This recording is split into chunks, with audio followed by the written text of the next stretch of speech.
Welcome back to my channel. Today we're going to be going over some more woke TikToks that I have come across that need to be addressed. Without further ado, let's get right into the crazy. Think about the concept of cis that we have today, the very colonial concept of cis.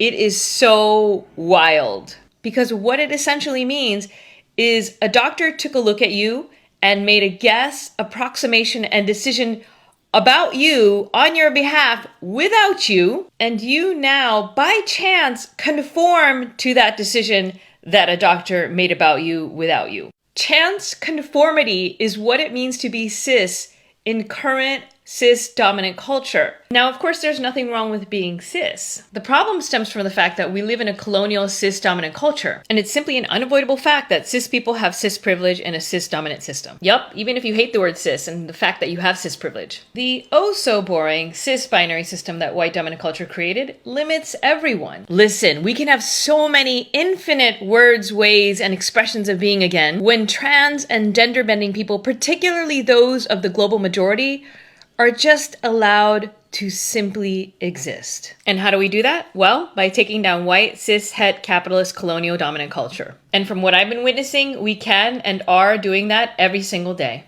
So this creator mentioned about 16 different titles and categories and subcategories and identities. I mean, this is the thing about the whole left ideology. They have to create an identity for everything. Literally, you cannot just be a simple person. You have to have 15 different identities within you and 15 different struggles within you that you must identify as and fix. Otherwise, why are you here? I mean, that's pretty much the whole ideology of the left. It's insane to me. What I found most funny about this particular creator's perspective is she kept saying that the doctor was making a choice for you, and a doctor was guessing, and a doctor was assigning a sex to you, as opposed to the doctor was looking at your and realizing the biology, which is a thing, and deciding based on biology and based on sonograms, the medicine, they were able to figure out that you were a girl or you were a boy. I mean, it just, the fact that we're debating whether a doctor has a right to assign a sex to a baby that clearly either has twigs and berries or something else. I mean, wow. It's like, what do you say to that? What do you say to that? It's unreal to me. Newsflash. Doctors do not assign you a sex. You are born a sex. There is a biology, something called chromosomes, and 95% of the population is born with either XX or XY. Only 0.1% is born without those chromosomal markers. Only 0.1%. So chances are the doctor got it right. On to the next. I don't trust white people. I don't trust white people for a multitude of reasons, but one of the main reasons is they're unpredictable. Like, I think about all the times where I really considered white people my friends, and then when we got in a small argument, they released all the racism they hid throughout our whole friendship. Scary. And then I think about the fact that I become mutuals with people, give them the opportunity to come clean about any problematic past. They say nothing, and then they get exposed for being racist. And it's never like some low-key, like I used to say the N-word in songs. No, it's like N-word hard R against black people. Like, tell me why white people are normalizing racist past. Also, I think about the fact that white people have continuously, when given the opportunity, oppressed multiple marginalized communities. And I think about the fact how easy it is for them to do it again. Like, if they really wanted to, they would bring slavery back. They kind of already did with the criminal justice system. Plus the rate of hate crimes. I will legit always be scared of white people until they're the minority. Which I hope will be sooner than I think. Oh, so much to say with this one. So I want to give this young woman some education. Did you know, young woman, before the transatlantic slave trade, there actually was slavery that was happening way before that in every single continent. See, before Europeans were able to travel to West Africa and to the Americas, slavery was the thing. Slavery was happening in Europe, slavery was happening in Asia, it was happening in Africa, and it was happening in the Americas. Before any of these peoples met each other, before colonization, slavery was already happening. So when she says white people are going to bring slavery back and white people have a history of enslaving marginalized groups, I wonder if she's educated on all of the slave tribes in Africa. Like, did she know that the Dahomey slave tribe was one of the most brutal slave tribes in Africa. In fact, The Woman King, which is a movie that came out recently, which is completely historically inaccurate, was about the Dahomey tribe. But of course, the Hollywood version glorified them. But the real version of this tribe was that they enslaved many African people, and they sold so many African slaves to the Europeans. I wonder if this young woman also knew that many Europeans, when they came to the coast of Africa, they actually stayed in the coast, meaning they never actually went into the interior of Africa. You know why? Because of diseases. They were susceptible to diseases that they could not combat. So many of these Europeans stayed on the coast, and they waited for the African tribes to bring the slaves to them. And in return, they gave them guns and money, and they traded. Now, where do these African slaves come from? They were always slaves. See, many of these people were already being enslaved by other African tribes who overtook them, who abused them, who kept them in chains, and then sold them off to the Europeans. So when she says white people and slavery and marginalized groups, I wonder if she's also going to recognize that slavery and the brutalization of people has been happening throughout the history of this world and every single continent. Native Americans did it to other Native Americans before the Europeans even got on the continent. It was happening. So I just find it funny that when it comes to slavery, we tend to have a very short-term memory, and we only remember American slavery. And we completely forget about the fact that slavery was happening since the days of the Bible. It's nothing new. So to assign slavery as a white trait completely erases the actual history and the brutalization of mankind against mankind, regardless of skin color. But this young woman is so focused on being oppressed and being a victim, unfortunately, she'll never know. Maybe one day her eyes will open. Maybe one day she'll actually realize the actual truth and she will stop enslaving herself in the mind. But until that day comes, she will continue to be a woke zombie. On to the next video.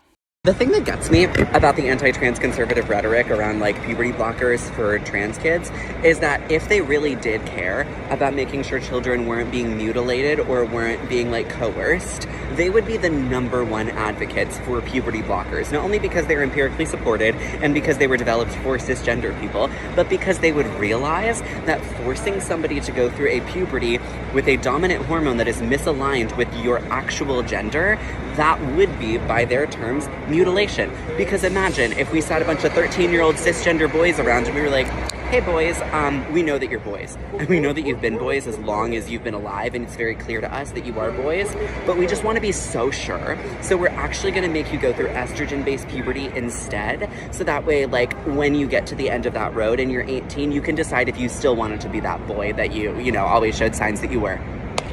Can you imagine if we did that? That would be fucked up. But that's literally what you are doing to trans kids. Because forcing somebody to go through a puberty with a dominant hormone that is misaligned with your actual gender is a forced mutilation by conservative standards. So you would think that they would be the #1 advocates for blockers and go, oh my gosh, yeah, why don't we like put a pause on this so that way you can decide and like in a couple years see how you feel. Like, I just wish they would shut up. Okay, I legit lost like maybe 5 or 6 brain cells after watching that video. I can't even comprehend how unbelievably stupid that whole entire video was. I'm sorry, it was just stupid. There's no other word for it. It was stupid. His whole argument is that puberty blockers are safe for children, which we know is false. It's false. And he's stating that from a conservative perspective, to not put kids on puberty blockers who are confused about their gender is actually mutilation. Welcome to backwards world. What if we took a bunch of cis boys, which are boys who are actual biological boys, and put them on estrogen pills and allow them to go through estrogen throughout puberty just to see if they like it or not? Here's the problem with this. Their biology is not an identity. It's who they are. You don't get to identify as a biology. You either are or you are not. You either are female or you are male. Sorry, that is just reality. So this whole idea, this whole ideology, which blows my mind every time I see videos like this, trying to equate a feeling versus the actual science is so disingenuous and it is so dangerous. You, sir, or them, cannot decide what a person's gender is. It is already assigned to them at birth. Now, you may not agree with that assignment in your own biology, and that is something that you will have to deal with. Gender dysphoria is real.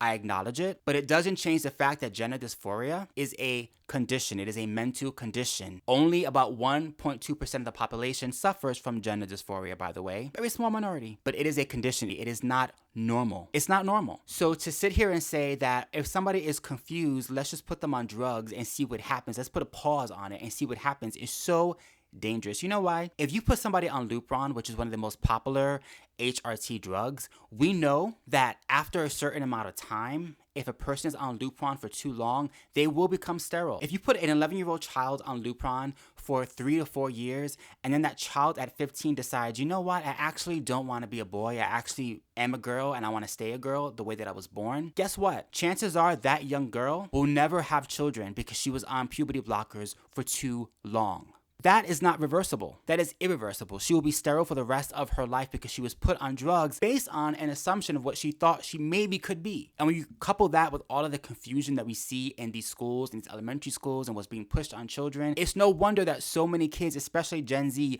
are so freaking confused. Of course they are. Of course they are, because with people like this making videos like this, of course they're confused. And the fact that he would actually have the nerve to try to equate putting boys that are biological boys on medication opposite of their actual biology, and to say that that's the same thing that conservatives are doing when they say that a person needs to go through the actual puberty based on the science, that somehow is the same thing. It's not the same thing, because the person going through puberty is going through a natural process. You may not like it, but it doesn't change the fact that it is natural. And to say that it is mutilation to force a child to go through the natural process of puberty versus putting them on puberty blockers, which is going to have irreversible effects on their body for the rest of their life.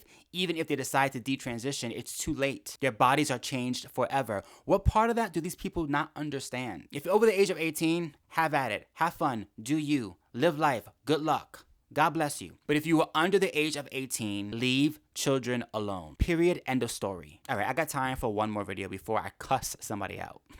You know, one of the reasons why cis people think they're real or natural or the default is because they've fallen into the trap of the myth of white supremacy. Yup, they're connected. So if you think things like trans women aren't women, or if you call people trans but then refuse to call yourself cis if you're cis, that means that you have been influenced by one of the original influencers. The twin siblings of colonialism and the myth of white supremacy. And those twin influencer siblings get paid by capitalism to influence. They have literally influenced you to believe that there is a version of a man and a woman that is more human than all the other versions. Sound familiar? Yep. White dominant culture, colonialism, capitalism, they've been working real hard on us. Remember, just like with any influencer trend that is toxic, we don't have to believe it, and we don't have to follow it. And in fact, we can even point out the ludicrousness and make it completely obsolete. Of course, this creator would find some way to correlate gender ideology confusion with white supremacy. Of course, because why not? White people are to blame for everything, apparently. This girl gets on my last nerves. I'm sorry, but she does. The labels. I mean, this girl is just throwing out labels after labels after labels. I mean, don't they get tired of these labels? My goodness. I mean, I'm so exhausted with all of the labels of white supremacy and cis dominant and cis privilege. It's just, oh my God, it's exhausting. It's exhausting. Apparently, if you don't like the term cis, you're racist, according to her. I guess I'm a racist. Oh no. Save me. Somebody save me. You know, it's exhausting watching these videos. I can only imagine how exhausting it is to actually be these people and to have to live in their bodies with their minds constantly spinning and churning, thinking about white privilege and white supremacy and racism and victimhood 24/7, 7 days a week. Thank God there is a movement out there that is fighting against this ideology. I'm a part of that movement, and I'm proud to be a part of that movement. And there are so many others that are jumping on board now and are starting to speak out against this craziness, and I'm so happy to see it, because at the end of the day, it's about the children, it's about the kids, and these people are on TikTok spreading these lies and this garbage. And I know people hate TikTok, and there's a feeling of animosity against TikTok, but the reason why I'm on TikTok is because I need to be a voice that combats their voices. And thank goodness my following is growing on TikTok. I have 138,000 followers on that platform, and I think it's important to speak on that platform because we need more truth speakers and truth seekers. And there are more that are out there than you actually know on TikTok fighting against this ideology. So I know TikTok can be a very poisonous place, but I choose to be on that platform so I can be a voice of reason and of sanity. for people when they come across my page as they're scrolling. It's my effort to fight against the craziness, I guess. Call me crazy. All right, after that, I need a vacation because that was draining as heck. But I do it for you guys. If you enjoy this content, please do not forget to like, comment, and subscribe. I'm at 61,000 subscribers on YouTube now. It's insane how fast I'm growing. You guys have been so supportive and so amazing to me. I love you so much. I'm going to continue to create. I'm going to continue to push out videos and to speak out because we got to speak out against the crazy. If you also want to follow me on my other social media platforms, I'm available on Instagram and on TikTok under CurlyBoyChuck, as well as Rumble. I'm now on Rumble under CurlyBoyChuck. I'm going to have a referral link in my description. If you guys are not subscribed to Rumble and you want to subscribe and, follow me there, definitely check out my referral link. Rumble is a nice alternative platform to a lot of the left-leaning platforms that are all about censorship. In Rumble, there definitely is more of a freedom of speech atmosphere there, which is why I personally love it. And I'm starting to create more and more videos, original videos, just for Rumble. So definitely check me out on that platform if you get a chance as well. Until next time, you guys, peace.